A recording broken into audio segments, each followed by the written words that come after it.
Some have spoken of the American century. I say that the century on which we are entering can be and must be the century of the common man. A radical redistribution of economic power. I mean, we know that racism is just a byproduct of capitalism. Everything would be all right if everything was put back in the hands of the people. We need a government that will make sure Americans are taken care of and organize the economy to serve the people, not the profits of a wealthy few. We now have the techniques and the resources to get rid of poverty. We got to start getting out there with the people. Get out of the movement and get to the masses. We need a government of action.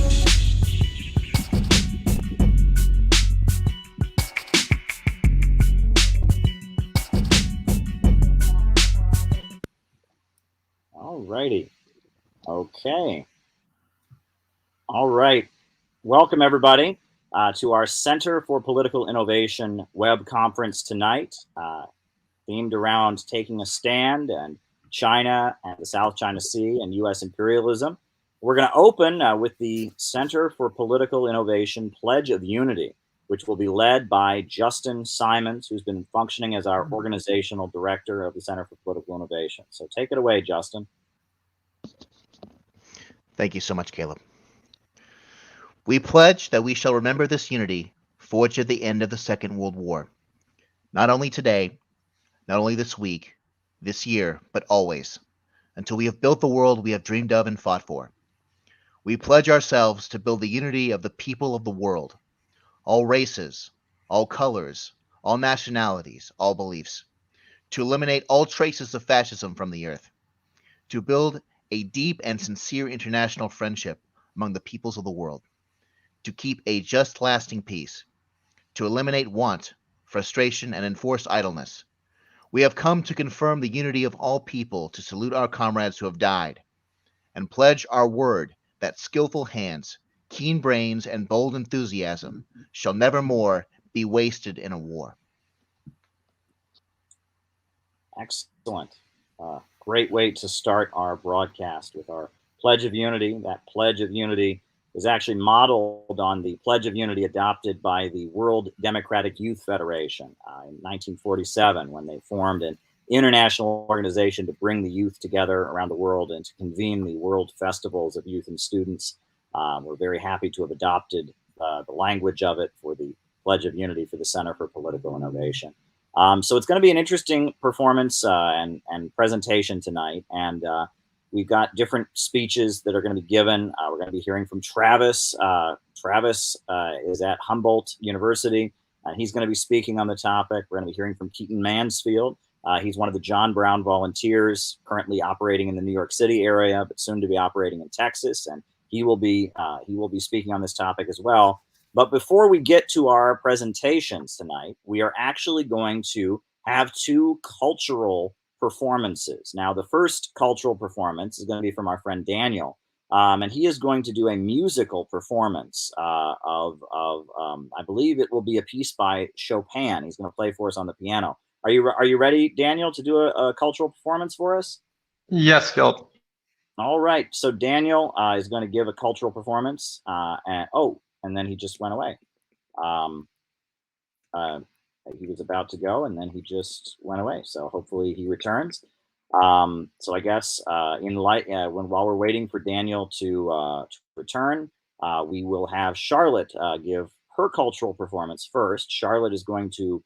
Oh wait, is Daniel's ready? Okay, we will add Daniel to the stream once again. Hold on, technical difficulties, but here we go. All right, Daniel.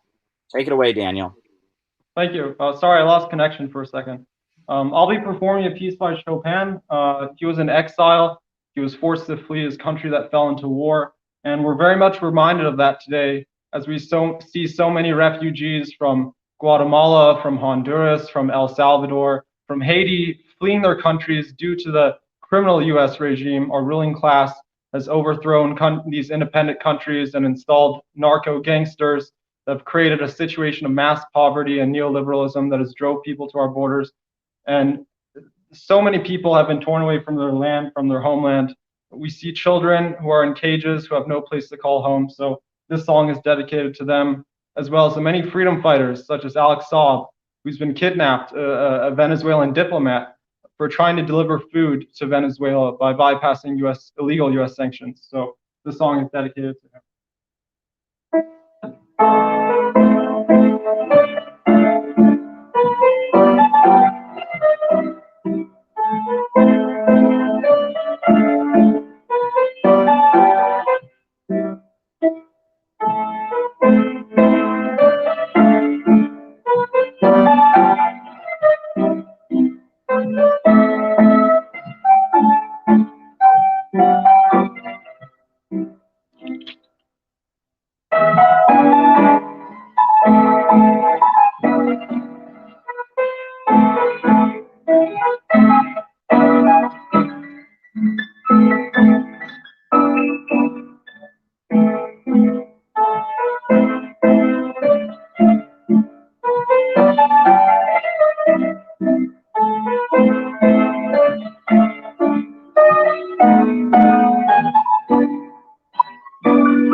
And I'll be performing another song named Song Without Words by Friedrich Mendelssohn. The song is dedicated to anyone who's going through grief. I think a lot of us can relate to the powerful emotions that this song conveys.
Thank you.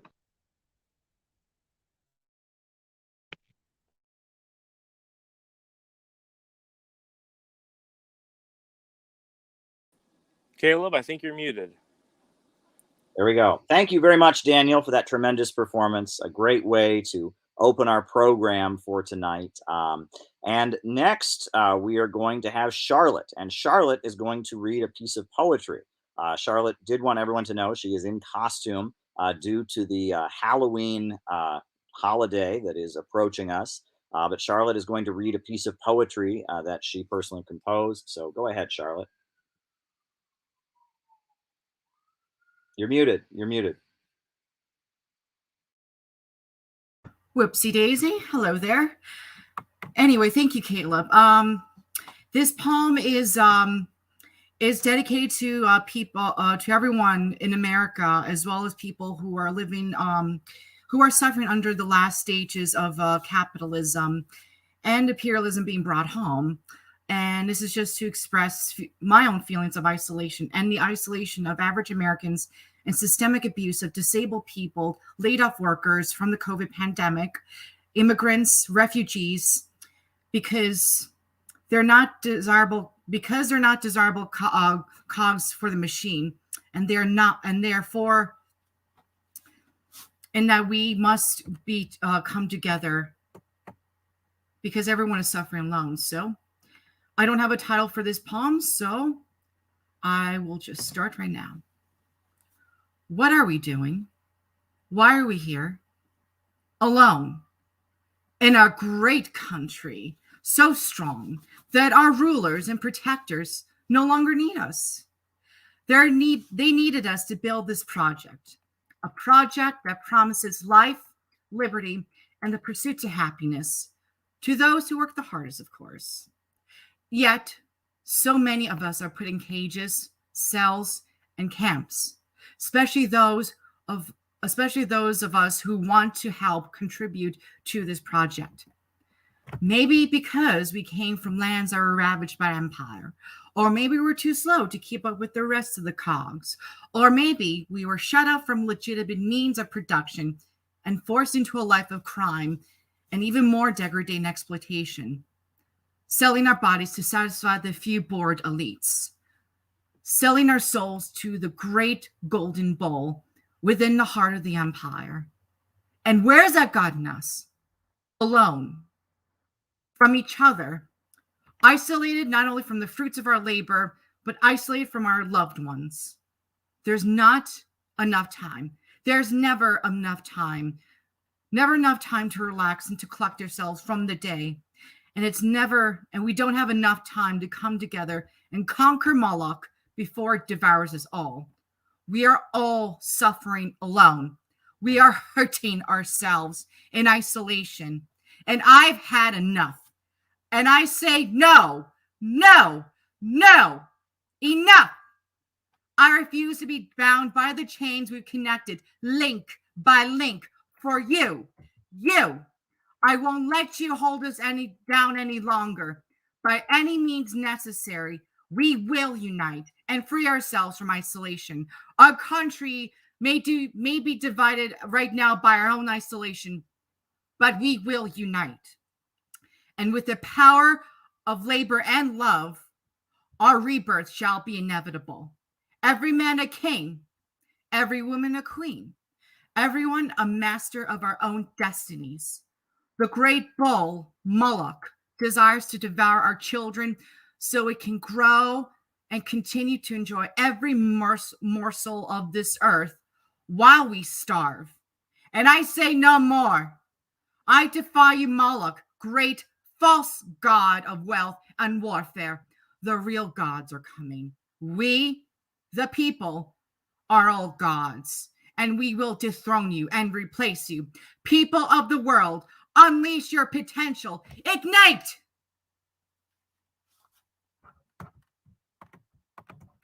Excellent. Very stirring poetry. Much appreciated. Thank you very much, Charlotte. That was a stirring performance. So now we are going to move on to the presentations. First, we'll hear from Travis of Humboldt University, and then from Keaton. Now, I want to also let our audience know that if they have a question for any of our speakers or for any of the cultural performers, they just need to send a super chat I will be writing them down, and during the Q&A session that will follow the two presentations that we're about to hear, your question will be asked. So if you have a question for them or for anyone else on the panel, just send a super chat. That's all you need to do. Now, Travis is out of Humboldt University. I had the honor of meeting Travis at the Milo Conference of the Center for Political Innovation, which was convened in Santa Barbara, California at the end of August. Travis is very dedicated to our project and the work that we're doing. And he is going to give a presentation along the themes of tonight's conference. So go ahead, Travis. We're all ready to hear your words. All right. Thank you, Caleb. And thank you, everybody that's tuning in. And great work, Charlotte. I don't know if I can match your energy, but I hope everyone enjoys this. I'm going to see if I can share my screen as easily. Oh, goodness.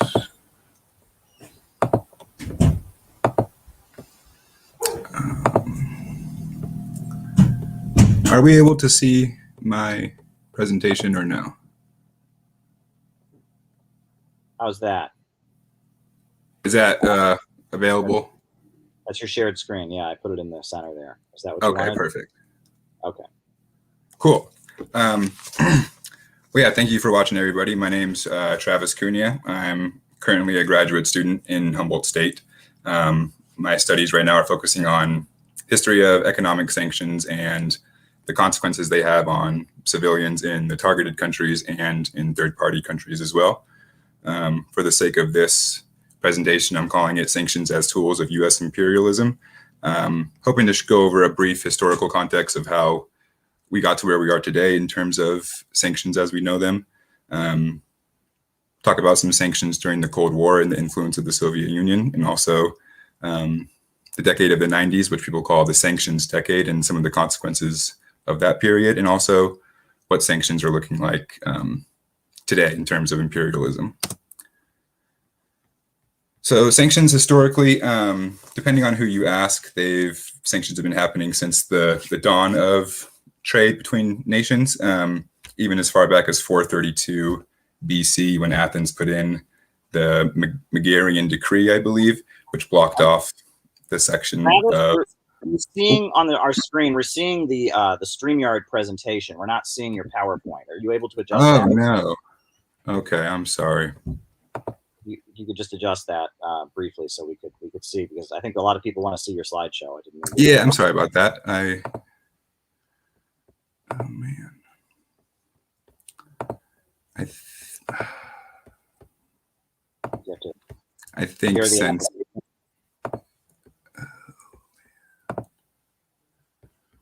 I apologize.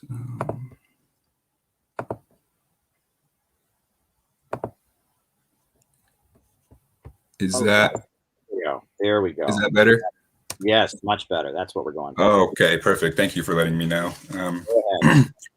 Perfect. So yeah, kind of taking off where we know sanctions currently started back in the formation of the League of Nations, and specifically Article 16 of the League of Nations Covenant, which proposed that any state engaging in an aggressive war can be sanctioned to an economic embargo. And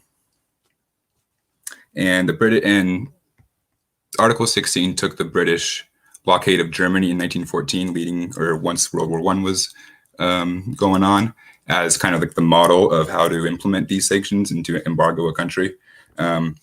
Even in the embargo against Germany in the early 1900s, there was still led to hundreds of thousands of civilian deaths. So it's kind of the first time we saw sanctions as we currently know them taking an effect on civilians. And once World War II was over, these sanctions were kind of seen as a way to impose your will without kind of entering militarily. And so following World War II, the US wanted to exert their pressure on the Soviet Union through things like the Export Control Act. And this sought to limit the sale of strategic materials to the Soviet Union and the Eastern Bloc. It was done pretty strategically with different countries in the Eastern Bloc to create wedges between the different countries. as we're seeing today, done in different areas of the world. And kind of in 1950, these escalated to the Mutual Defense Assistance Act, or the Battle Act, as some call it. But it made the United States able to refuse trade with any nation that doesn't fully embargo the USSR. And until 1957, this was also extended into China and North Korea. And as a result of the Vietnamese War, sanctions were on Vietnam until 1994. And one of the more familiar sanctions programs of this era was obviously on Cuba, which was implemented immediately after their successful revolution. And in 1962, after the United States was embarrassed at the Bay of Pigs, the full embargo was implemented as we kind of see it today. And even in 1996, these sanctions, in more of like a Mutual Defense Assistance Act kind of move, they were extended to penalize any allied nation that would trade or aid Cuba. So this kind of takes us to,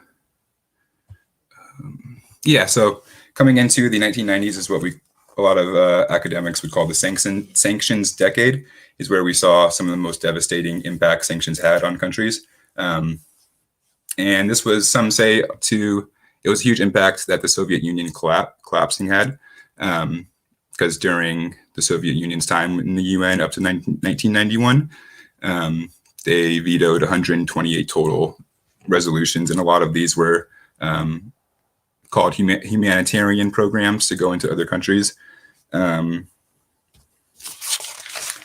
And so even when the Soviet Union would veto these humanitarian projects, over 70% of the time, the UN would find ways to continue these projects anyway. One of these projects that was continued, that was vetoed, was humanitarian programs into Chile that some say eventually culminated with Salvador Allende's removal during the coup. And the reason Soviet Union was pretty influential in blocking a lot of these things was that due to, moves by Stalin, they were able to have Ukraine and Belarus also had seats in the UN, so there was a lot more influence of the Soviet Union. So now we're going to talk about, now that once the Soviet Union fell, how a lot of sanctions regimes would be able to be more devastating, because a lot of the ones that would have been devastated were mitigated by Soviet aid. So in Haiti, we all know that Haiti has been punished by global economy, and especially the West, since their successful revolution, and they've been struggling through till today. And in 1991, right before the Soviet Union collapsed, I believe like 3 months, the Organization of American States implemented pretty strict sanctions on Haiti over the military coup that ousted Aristide. And a lot of these things, I'm not going to focus too much on what implemented the sanctions, just how the sanctions affected the people there. And the main things were from Haiti that we saw were people being hurt in both rural and urban areas, in terms of inflation and things being really expensive, like food, transportation, and public hospitals had to reduce medicine and supplies severely. And the rural areas that were getting helped before this, with development projects in agriculture, health, water, and sanitation plants, were all halted. And so after sanctions were imposed, the output of clean drinking water in Haiti dropped by 50% due to lack of electricity, fuel, and being able to get mechanical tools and parts. A lot of this, the clean drinking water problem, was also made worse by the ceasing of garbage collection programs and water sanitation plants, which caused sewage cross-contamination with water plants, and it was causing a lot of problems. And humanitarian organizations that were already in Haiti trying to do things halted all operations because of the low amounts of cash going in the country and support that they were even able to get. Dr. Paul Farmer, he was one of the leading physicians in Haiti's Central Plateau region. He wrote a very interesting kind of reflection during his time in Haiti during the sanctions called Haiti's Lost Years, Lessons for the Americas. And and he's noticed 4 major problems that sanctions brought to Haiti during this time, which were the interruption of all AIDS prevention programs, contraception distribution, and women's literacy projects, the demoralization of fellow healthcare workers, which resulted in increased resignation. Also, some of the first cases of political motivated sexual assaults were reported, and an increase in sexual assaults altogether were reported.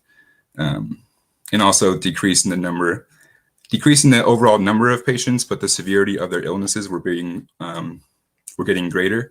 And also patients were having to travel much further distances to get medical care. And also, the Harvard Center for Population Studies in 1997, I believe, published this Sanctions in Haiti, Crisis in Humanitarian Action, which focused on the malnutrition of children aged 0 through 5. And even though all the problems that were already going on, they attributed over 1,000 additional deaths per month to children aged 0 through 5 due to these sanctions. And as we know today, with the recent going-ons in Haiti, there's still many problems going, and sanctions are still being implemented there. Now, a different kind of example I wanted to show was talk about the former Yugoslavia, and sanctions really devastated their overall production capacity, and in terms which hindered a lot of other things. So just 3 months after the sanctions were imposed by mostly the UN or the EU and UN with United States backing, the industrial output dropped 30% 3 months after sanctions, and up to 40% a year later. And by 1995, out of the 35 most important branches of industry, 28 reported that they produced less than 50% of their production than in 1989. And 16 of those 28 reported that less than 20% of their production was matched in 1995 than it was in 1989. Steel production fell 14%, automobiles by 8%, and this caused private sector companies to rush into Yugoslavia to profit off these problems that are being created. And from 1989 to 1995, private sector employees rose from 60,000 to 240,000. And the workers of this region were very hurt. And in 1995, the EU estimated that 15.6% of the former Yugoslavia's active population, or economically active, like looking for jobs, was unemployed. And even those that were employed, up to 50% were redundant workers, which means while they were employed due to the sanctions, their factories couldn't have anything to produce, so there was no work to do for them. And the average worker saw monthly income drop from about $500 to $15. And also the labor demand was 27 times lower than the labor supply. And all this is from UNICEF and the EU. And yeah, the former Yugoslavia had a very specialized Medicare system that was seen as one of the best in the region. Prior to the sanctions, they had more doctors per person than Sweden and more medication per person than even Switzerland. And them having this highly specialized medical system that kind of depended on getting state-of-the-art technology and medical devices, it really hurt their healthcare once the sanctions were put in, because they weren't able to get a lot of those technologies and medicines anymore. And the lack of vehicles, fuel, mechanical parts halted previously successful vaccination drives. In Kosovo, there was even outbreaks of polio due to these sanctions preventing medical care. And yeah, so once diseases that were seen to be taken care of were coming back due to these sanctions. Children were regularly malnourished and saw low qualities of food in their schools and in their daily lives. They said 50% of kids that were seeing doctors were anemic during this time. And yeah, so I think this is a good example of how sanctions can really hurt a country's economy and lead to devastating impacts on the people. From reading people that lived through this, they say that the criminal activity really skyrocketed during this time, which is something that we see in other parts of the world too, when people are economically disadvantaged.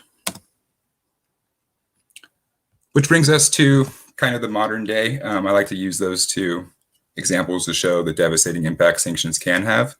But now we're in a pretty different state of affairs. It's not the 1990s anymore.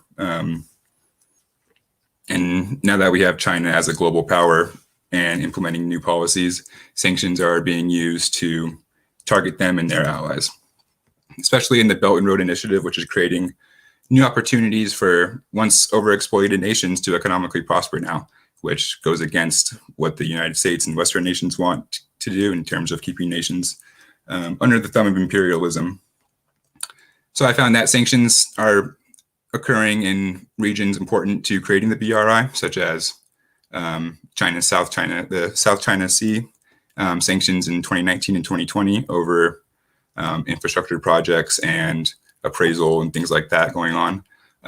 Also in the Middle East and Africa. And I'm going to talk about two countries that are being sanctioned that are important to the BRI, or at least benefiting greatly from it. So Iran has been very popular lately in terms of sanctions and the impacts of sanctions. So similar to other sanctions cases, the sanctions on Iran are resulting in hard to access goods and inflation, as their currency is manipulated through these sanctions and making it harder to keep the value. Sanctions on banking means the diaspora, like students and other relatives living in other countries, are unable to receive money or send money, which is very important to a lot of people, sending like income to their families or receiving help from other people. And so Iran's involvement in the BRI is also very important because it presents an opportunity to neutralize these sanctions completely if there's another market that countries can go to. And Iran and China have signed a 25-year economic plan, I believe it was just this year, which is going to see over $400 billion going to Iran to build infrastructure projects and to reduce the feelings of or the effects of imperialism in this nation. Another important country that's been benefiting from the Belt and Road is Zimbabwe. And Zimbabwe has been has seen effects of imperialism through history. They've been sanctioned since the early 2000s as a result of their what are seen as human rights abuses by the United States. But so as a result of these sanctions, they've been in other forms of imperialism, they've been heavily hurt by predatory loans from the IMF and their credit being hurt. In just 2017, $3.8 billion. They received a $3.8 billion fine for going around sanctions. In 2016, one of the foreign ministers claimed that they've lost $98 million in line of credit from their credit reputation being ruined. And due to the debt from the IMF and World Banks, companies find it increasingly difficult to get loans to do infrastructure projects, which has also led to 2 to 4 million Zimbabweans having moved away. Many of those are skilled laborers going to get other work, which is just creating more brain drain on Zimbabwe. But to get out of this, the BRI is seeming a good potential program to get out of this thumb of imperialism. And Zimbabwe sees the BRI as an opportunity to make their Vision 2020 or 2030 achievable, which is their goal to be a middle income economy by 2030. And since 2013, when the BRI was brought up, the sanctions have been more severe. Now that Zimbabwe's relationship with China is growing. They're looking to create special economic zones to present a chance for Zimbabwe to participate in the global economy in terms of exporting their goods and having more autonomy in their own economy. And I thought it was interesting that just this past Thursday, Alina Duhan, a UN Special Rapporteur, visited Zimbabwe and called on the United States, I think it was just 2 days ago, to lift all sanctions as they're causing problems for more vulnerable populations like children and the elderly in terms of things like we've already seen before, like inflation, trying to get medicine, food, and just the basic needs that people could use. So in closing, in terms of what we should do going forward, I think anti-imperialists all need to oppose sanctions in whatever form they present themselves as, whether it's calling them tariffs, embargoes, travel bans, asset freezes, visa restrictions, all the way to full embargoes. We need to oppose them all and take a stand against imperialism, like the name of this conference suggests. Also, I think that we need to inform others about the harm they cause. And they're not a peaceful alternative, like a lot of legislators and people suggest when they implementing these. And overall, they're tools to keep struggling nations as dependent on foreign aid, IMF loans, and all that predatory credit systems that's been keeping a lot of countries down. So yeah, that's pretty much all I have. Oh, goodness. All right. I appreciate everybody watching. I hope that was somewhat interesting. So I want to say thank you to Caleb and Justin for all your support, and everybody at CPI for the overwhelming support I've received so far. Thank you, everybody, and have a good night.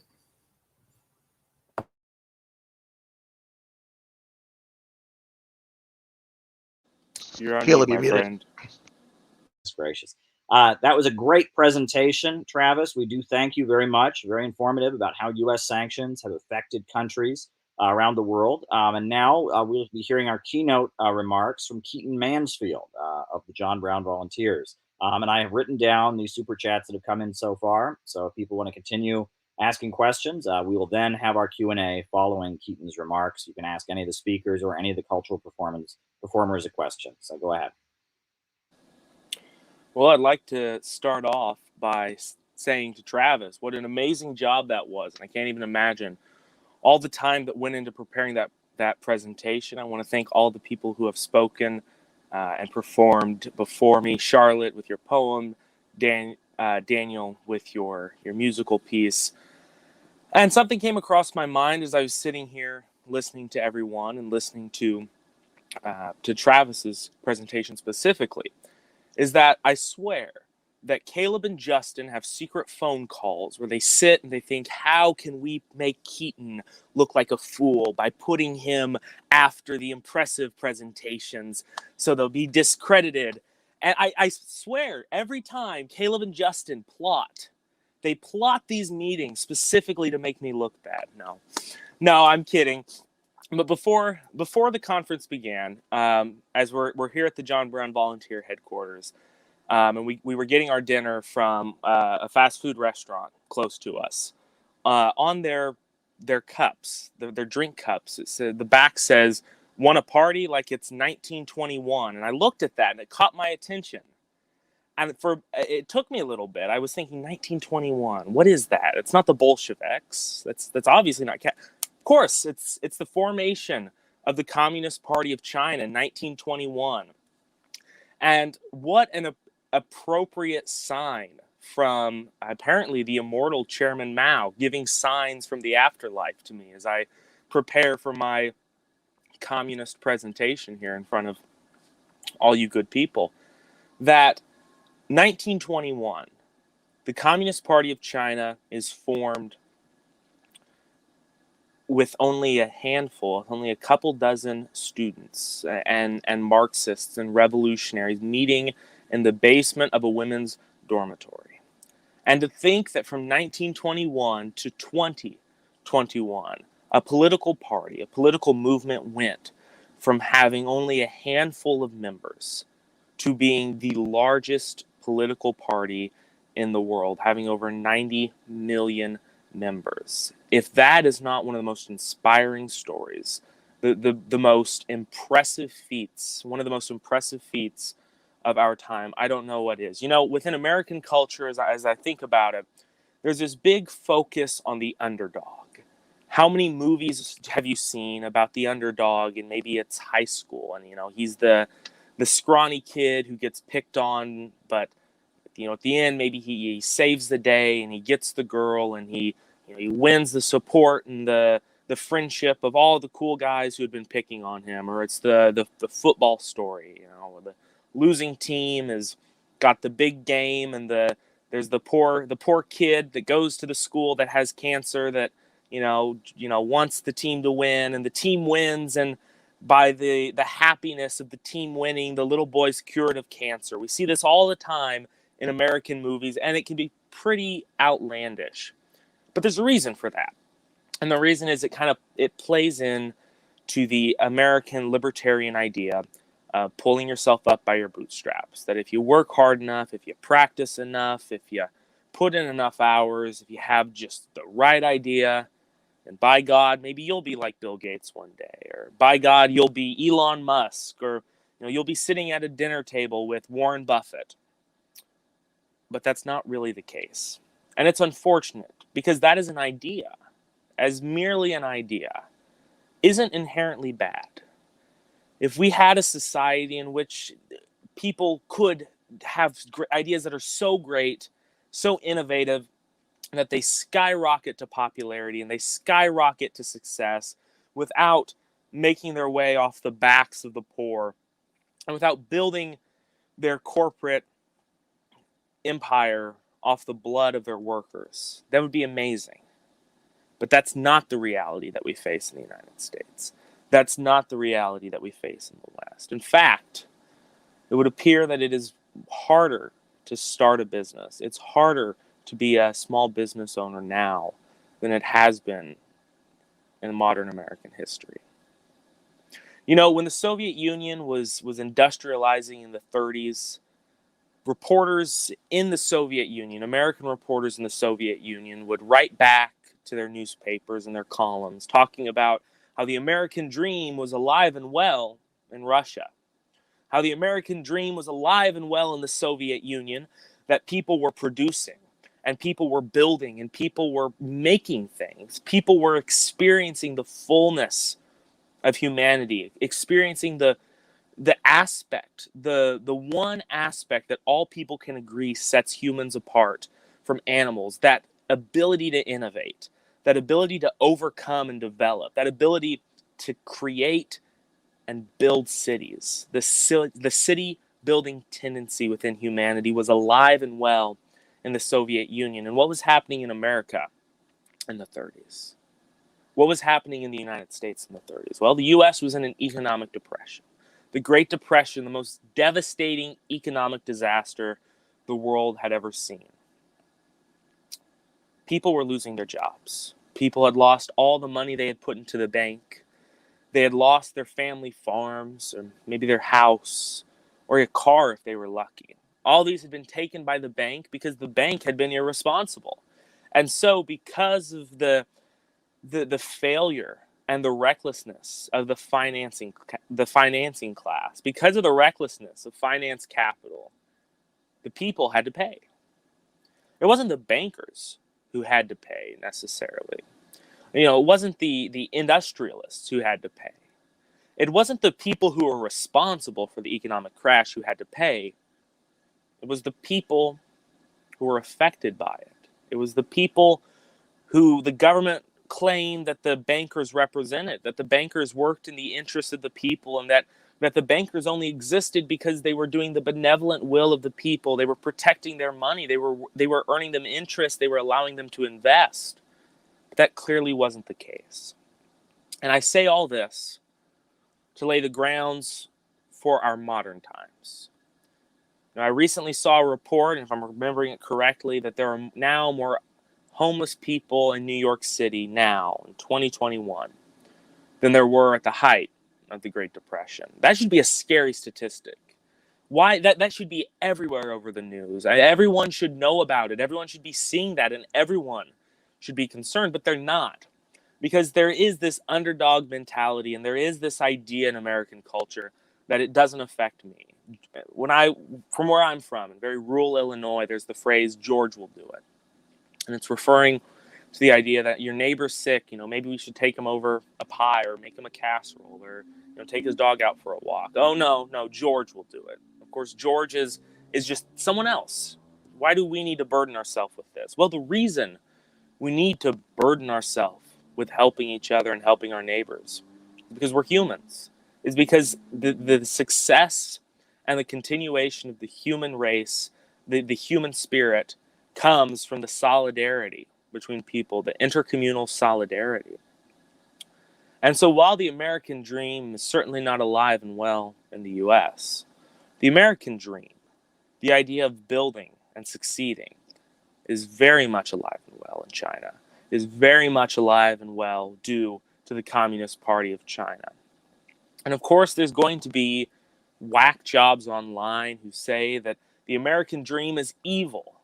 You know, the idea that people should innovate and build and have this drive to be an individual that has progressed society forward is bourgeois decadence. And to that, all I can say is, what do the people want? Do the American people see it like that? Certainly not. Do the Chinese people see it like that? Obviously not. I mean, look at the support that the People's Republic of China has. Look at the support the Communist Party receives from its population. China is a republic. China is the embodiment of almost everything that we should want out of a republic. China is the embodiment of life, of liberty, and of the pursuit of happiness. And I believe the reason that the US imperialists, the reason that the British and the German and the Italian and the Western NATO imperialists want to bring China down is because they don't want their people to see the success of socialism. They're afraid that if China is allowed to flourish, if China is allowed to spread its wings and develop to its fullest potential, the American people, the people of Europe, will look at that and they'll say, what the hell? What is the difference between my government and China's government? Why in China, a country that was ravished by imperialism, by opium wars, by invasion, by attacks, why is this country, in only 100 years, its government, its leading party, from 1921 until 2021, been able to turn itself from a small reading group to the ruling party of the largest nation on earth? And why is it that China is now the number one economy? Why is it that China is now outproducing our economies? You know, the term always used to be, and I'm sure most everyone here is going to remember that, you know, we're number one. We're number one. We're number one. You know, the US, we were the top economy. We were the top dog. Nobody was going to push us around, and nobody was going to knock us off of our seat. But it's happened. China has done that. The difference is the United States became number one through imperialism. The government of the United States, the capitalist economy of the United States, rose to the top by using violence, by using colonialism, by using imperialism and finance capital and intervention, invasion, and economic sabotage. China has become number one by relying on the people foremost to build the economy, to pioneer society forward, and to strengthen the world as whole. And so I want to close out these remarks as we think about the inspiration that we need to take from China and the success that we need to take from the government of action within China. There's a famous Greek partisan song from the late 1930s and 1940s during World War II, in which the Communist Party of Greece was fighting the Nazis and fighting the Italian fascists in the country song. And the name of the song is Sanazzolino Tikos, and it means like an iron wall. And that must be our call. The American communist movement, the American progress, the American future led by the people must be like an iron wall. It must be unbending in its will. It must be strong in its resolve. And most of all, it must be forged from the desires and the ambitions of the American people. Thank you.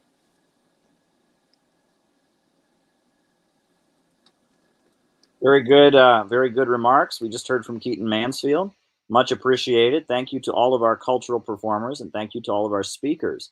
Now, at this point, we're going to begin our Q&A section. And so far, we have 4 questions that have come in. The first one is from Finn, and he asks, how do you feel about life, liberty, and the pursuit of happiness? So why don't any of our speakers or anybody who's on the panel can go ahead and answer that. How do you feel about life, liberty, and the pursuit of happiness? I can answer that. Going back to Keaton's presentation, he did bring up the life, liberty, and the pursuit of happiness. That's being observed in Soviet Russia during the 30s, as in China right now. And this also reminds me of Thomas Paine's Common Sense, and how already existing socialist states such as China, Cuba, Democratic People's Republic of Korea, and Vietnam are all observing the common sense that has been preached by Thomas Paine. And I think the left does need to adapt to that, because right now Americans right now are suffering under the boots of imperialism at home, as there are rural areas being deindustrialized. There are the only jobs that are available are starvation wage jobs in the retail market and fast food industries. And that's not to knock down those jobs, but it's the fact that they pay their workers so little that they need to have at least 3 jobs in order to afford a home. And even if they can afford a home with those 3 jobs, they can't. It's not like as if they're going to, be able to fulfill that American dream as we've had in the 1950s. And and also this, and it's also because of our dying labor aristocracy, which has been been dismantled since Reaganomics in the 1980s. And I also want to give it to Keaton, because I think he can answer it better than I can, as he comes from a rural area as well. Oh, want to go ahead, Keaton? You're muted. You're muted. You're muted. Caleb, I've been around you too much. I'm starting to take up after you. But sure, I mean, to really talk about life, liberty, and the pursuit of happiness, we have to understand what that means. And of course, in the context of the founding fathers, and the progressive force, as Lenin says, the American Revolution, which set a trend that soon all of humanity will follow. It didn't mean the same things that we think of it as today. That life, liberty, and the pursuit of happiness had a very different context in 1776. But that isn't to say that it's not a term that we can't use now. It isn't to say it's not a term that people won't rally behind. I'm sure 98% of Americans would love to have a progressive movement, would love to have a movement for a real republic that uses life, liberty, and the pursuit of happiness. Life would mean the access to healthcare, the access to housing, the access to mental care, mental health care treatment.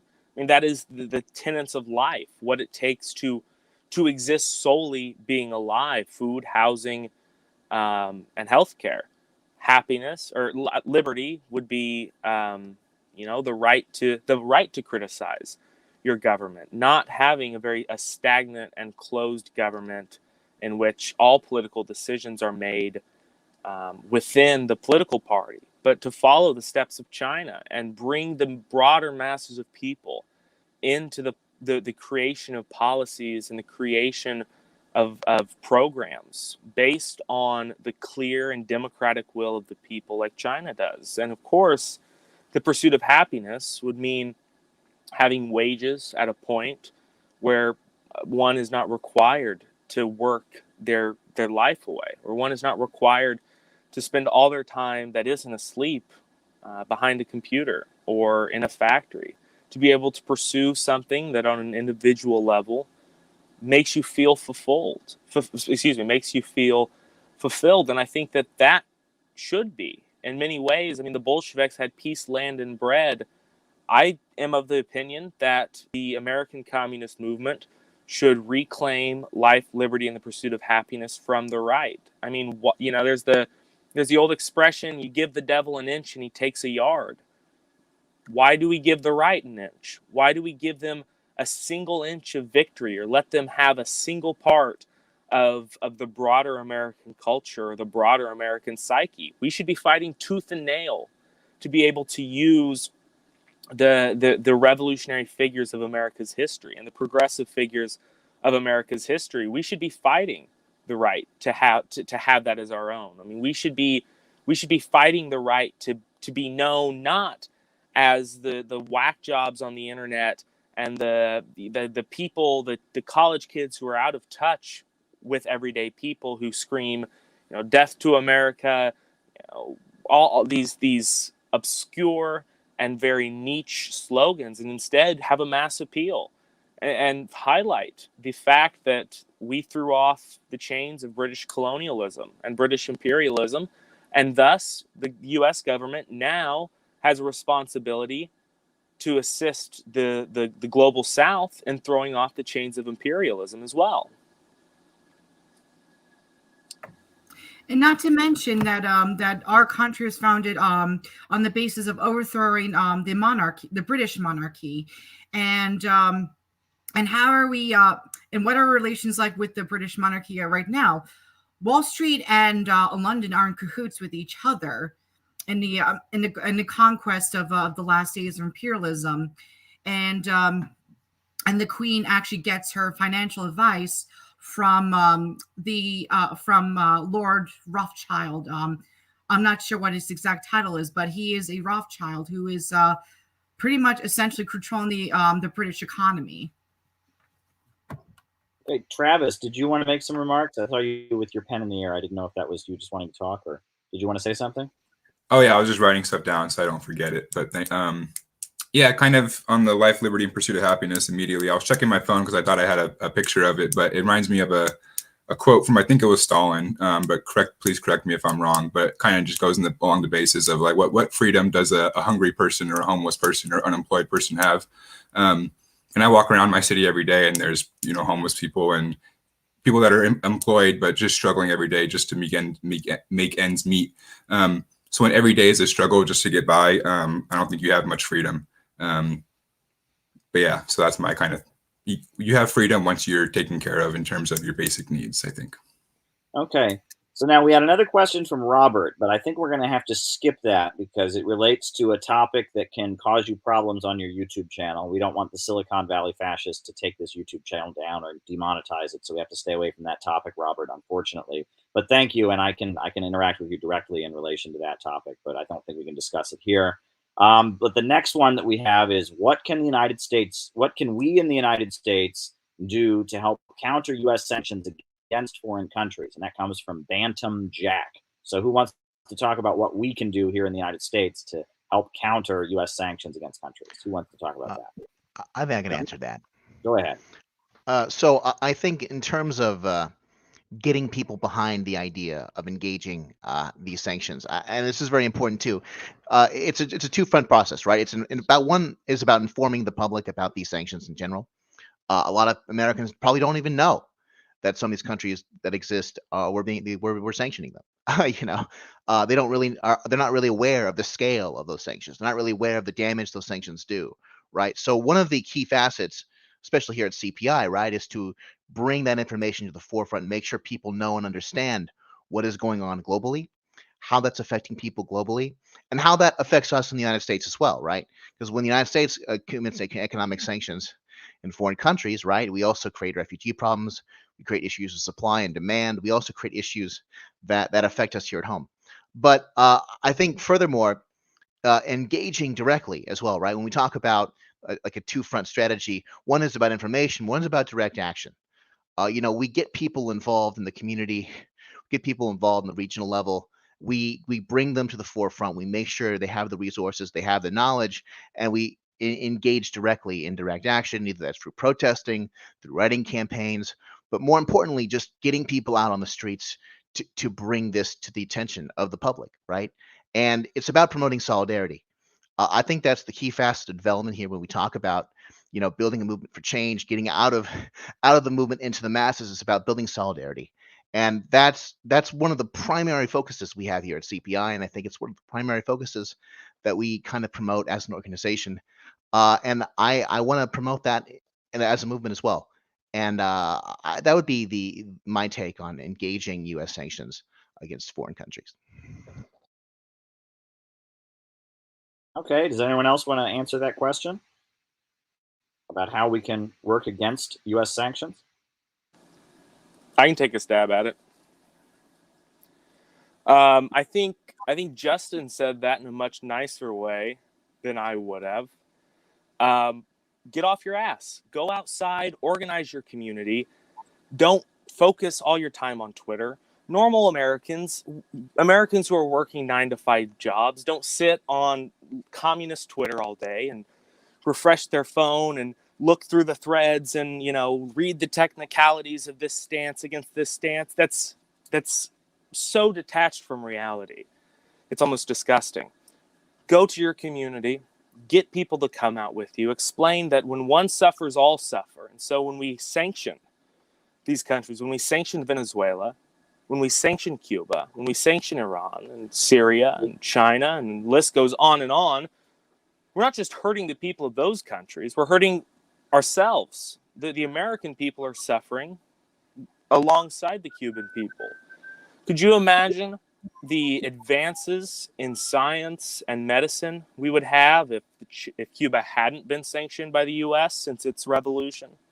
Could you imagine how much we would have developed in biotech and all these medical technological fields if the U.S. and China and Cuba were able to work together instead of competing and fighting and threatening each other, or it's not really each other, the U.S. threatening Cuba as it develops its medicine? We would be in a much better place as a country and as a population if we cooperated with the other countries of the world instead of trying to play top dog.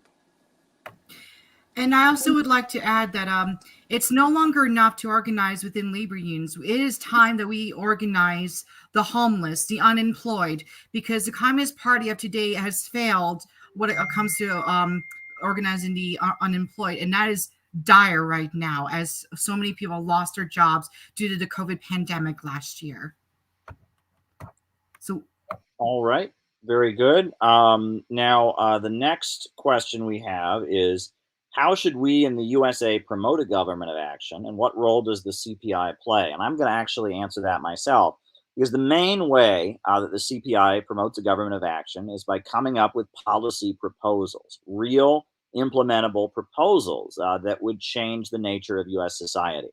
We have a 4-point economic plan that would be mass reconstruction of the country, hiring the unemployed to rebuild the United States of America, high-speed railway, new water treatment facilities, new hospitals, new roads. There was somebody in Michigan was recently telling me about how their water is not drinkable now, and they're having yet another water crisis up in Benton Harbor, Michigan. And all around the country, the infrastructure is falling apart, the power plants are falling apart, putting people to work rebuilding the United States of America. That would be step one. Step two would be public ownership of our natural resources. So the country wouldn't be getting poorer and poorer and poorer as big corporations are making money off of our oil and off of our natural gas, off of our coal, off of our timber, and off of our minerals. But rather the people and the country overall would benefit from our natural wealth. The third thing would be public control of the banking sector. So the lending of money was done strategically for the benefit of the country to ensure economic development, not so that private banks can make profits. And the fourth thing would be enacting an economic bill of rights, the right to housing, the right to education, the right to a job, the right to food, the right to, such things being guaranteed as Roosevelt proposed in his second Bill of Rights, his economic Bill of Rights that he proposed in his final State of the Union address. That's our economic program to rescue the country, and we advocate that program, and we go throughout the country asking people if they're for it, if they're against it, showing people what it would be like. And you can find that on our website, cpiusa.org. Now, we have 2 other proposals that we have developed to address other problems the country is facing. The first is the issue of climate change and fossil fuels. And we have argued that the only way out of the climate crisis is to fully embrace the movement for fusion energy. And to stop having the fusion energy research be done in isolation with labs and countries doing it on their own, but combine all of the global fusion energy efforts into one international facility in the center of the United States, in the heartland where we have lots of wide open space, in the rural parts of the country, in Iowa, Nebraska, Kansas, around that area. We want to build one gigantic international territory called Fusion City, where all the greatest scientists and engineers and people working on fusion energy from all over the world, from this country, from China, from Russia, from Iran, from Venezuela, from India, from South Africa, from Germany, from Canada, would be flown to one facility where they would combine their efforts with a huge amount of funding, and we would rapidly, as quickly as possible, develop fusion energy to rescue humanity from fossil fuels. And so that when fusion energy is discovered, it is not the property of one nation or one corporation. It is rather shared by all humanity. So it doesn't lead to a situation where it's used against one country by another. We call for the construction of Fusion City as an emergency program to rescue humanity from the nightmare of fossil fuels and climate change. The other thing that we advocate is what we call the Sandino-Zapata Economic Corridor, which is in order to deal with the humanitarian crisis in Central America, in Guatemala, and in Honduras, where people are fleeing to the United States, and people are piling into the U.S. border.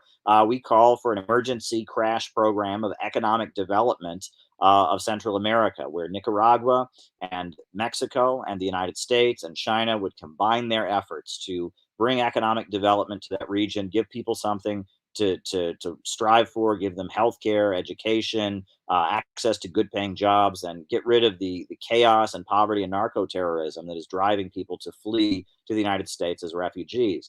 Those are 4 concrete proposals that we put forward. We don't endorse any politicians. We don't campaign for anybody. We are not lobbyists, but we do come up with real solutions as a think tank. That's what a think tank does, is they call for real solutions. And we know that in order to enact our economic plan, in order to build Fusion City, and in order to build the Sandino-Zapata Economic Corridor, capitalist power would have to be pushed back.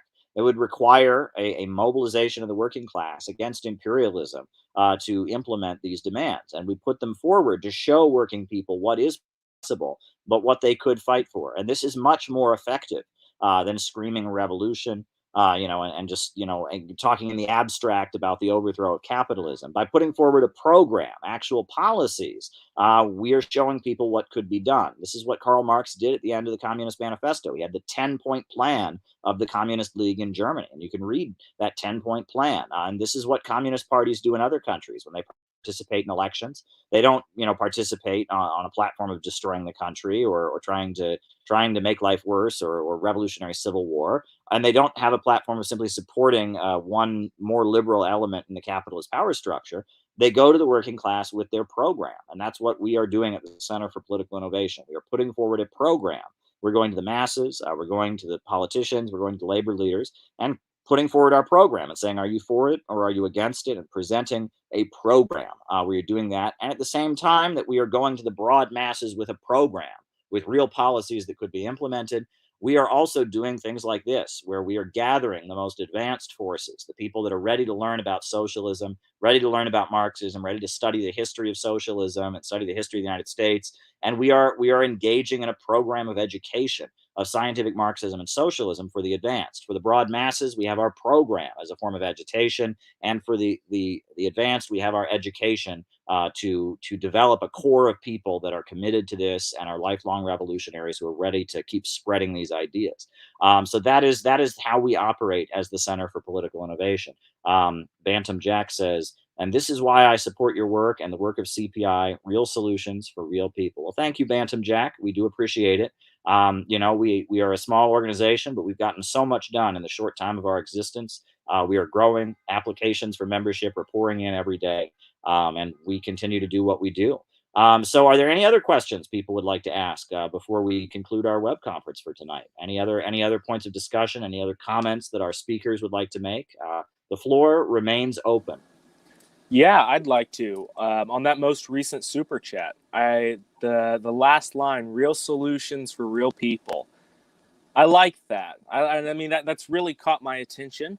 And so if it's, you know, with the approval of all our good comrades here, I think we should use that, because I think that it's getting away from these kind of niche and clicky slogans of, you know, kind of obscure history or obscure political alignment that most people aren't familiar with, and most people aren't aware of the context. But clear, concrete, and concise slogans and political platforms is what we need, because if we're serious about making these changes, if we're serious as communists or socialists or whatever political alignment that we may be, then the only way to make that change is to win people over. And winning people over is not a hard thing, but it is in the same breath, because we have to get, as Caleb says, out of the movement and to the masses. Absolutely. Very good. Wow. So do we have any other comments before we conclude? Or do we want to cut it off here? Do we want to just call it a successful web conference? Dust James is echoing real solutions for real people. And one thing that I think is great is that, the Center for Political Innovation, we do encourage people in our group to write books, to give presentations, to make YouTube videos. We see ourselves as a factory of ideas, as a place where people can express themselves and centered around our program. And Dust James is a member of the Center for Political Innovation, who has an amazing YouTube channel. And there are other folks in the Center for Political Innovation who do their own social media work and do a very, very good job of it. And we want to help make it happen. We have reading groups around the country that read our educational manual, We Are City Builders. And we are always looking for a new way to spread our program and our message. Charlotte, did you want to say something? Did you? Oh, okay. I thought you were gesturing like you wanted to say something. Okay. Well, I wanted to also, and speaking of YouTube channels, this is the primary place that CPI activity goes on, but there's many YouTube channels throughout the web, many podcasts, and we always want to highlight all of those here. But I personally will be streaming later tonight. So if you're a part of this YouTube channel community, I'll be on at 11:30 later tonight, and I'll, do my normal thing, and we can engage with that. So shout out to everyone who was part of this. I want to thank everyone who participated. I want to thank everyone who helped spread the message tonight, everyone who gave a presentation, everyone who gave a cultural performance. I also want to thank everyone who helped us put together the thumbnail, the graphic. I want to thank Justin Simons for playing the coordinating role and making sure that this happened as it did. I want to thank everyone who's been coming on the weekly Zoom calls for the Center for Political Innovation, because they are very important to our organizing. I want to give a special shout out to San Angelo Solidarity, a very important organization in Texas that's doing great work on the ground. I want to give a shout out to the organizing committee of the Center for Political Innovation in Chicago that is doing amazing work. I want to give a shout out to the California organizing committee that is doing great work as well. I want to give a shout out to everyone who's headed to Nicaragua. I want to thank everyone who has donated to the CPI's efforts and made it happen. I want to thank everyone who's helping put up posters and do what they need to do to raise awareness about Alex Saab, because that is so important. The fact that Nicolas Maduro, in a speech that he gave, referenced the Times Square demonstration that the Center for Political Innovation put on in support of Alex Saab shows how vital this kind of internationalist, anti-imperialist work can be. I want to thank everybody who is contributing to this organization. The Center for Political Innovation began as an idea when I was walking with Justin Simons in California. I had an event with my good friend Ramiro, and Justin Simons showed up at the event. And as we were walking out of the building where we had the conference over to get some tacos, Justin Simons turned to me and said, "Well, what do we do, Caleb? What can we do?" And I said, "Well, I've always wanted to build a think tank." And that is where the Center for Political Innovation came from. It came from a conversation between me and Justin Simons about 3 years ago in California. And look how much has happened since then. The conferences, the books, the demonstrations, the outreach, the John Brown volunteers, the Students' Youth for a New America clubs. We are the future of socialism, and we fit a trend that is happening around the world. You look at what the Workers' Party is doing in Britain, where they created this anti-ID poll, pro-Brexit socialist party going to the working class of Britain with an anti-imperialist message. You look at what's being done by various socialist groups in different parts of the world who are turning away from synthetic leftism and instead embracing the broad masses of people while opposing imperialism. We are the cutting edge. We are the beginning of the turn. The synthetic left of the 1960s like to call themselves the new left. Well, we are here to repudiate the new left and bring the real left back. No more new left, but the real left is back in town. The working class and the oppressed and the people of the world struggling against imperialism will assert themselves. So this is a very exciting time. I'm excited about all the work that we're doing. And I want to wish everyone a good night. And anyone else want to make any final remarks before we conclude? I just want to say, in the 2.5 years we've been doing this and making this happen, it has been an absolute honor to be part of this project. And I can't tell you how many times I've been up late at night trying to get things going, trying to, create slides and trying to, contact people. And, it's a lot of work. It's a lot of hard work, in fact. But every minute we've spent doing this has been worth it. And I couldn't think of a better way to use my skills, my talents, my knowledge to be part of this. And honestly, all the people who have been engaged in this and who have contributed so much to what we've been doing, it really gives hope and gives the confidence that we can move forward and build a better world for not just for ourselves, but for all humanity. And it's been great. So thank you all so much. All right. Thank you. Good night, everybody.